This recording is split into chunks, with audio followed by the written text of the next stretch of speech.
Mina ngimangaliswa ngiloko ukuthi ngikhuluma indzaba yekuhlanya wonke umuntu ogcoke amatsatsa yinjena into nayo. Uyabona? Bengasho mina lokuhlanya literally. Uyabona?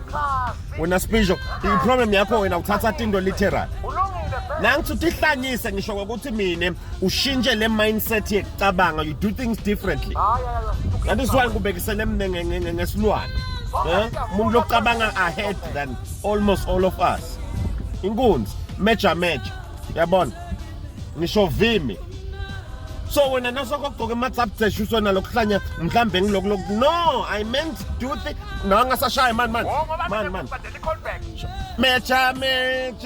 Uyabona ke sasukele ngokubale. Ash bangimiskhothile man. Bangimiskhothile mfundisi. Ufuna kwano. Buka njengalo ngisemgwaqweni lapho lapho kuwe ngidosotha yona le issue leyo. Wonke umuntu lana sogcoke nange matsapse. Kona umcondo wakho uyagijima. Ugijimisa kwanangwe athlete. Yabona le-athlete Usain Bolt nakagijima. Uthi ngumthandazi ubadala mfana wami. Uthi ngumthandazi. No, thank you for understanding. Ukhanda sengulungisele. Blessed you. All right. Ngawufika mani lesondweni lapho ngifuna la mandi la kahle la weliswayi. Yeah. Liswayi lelumahayi ngawuvela nje kule weekend. Yeah, uphatha umnikelo lapho. Mfundisi. Uvile inceko.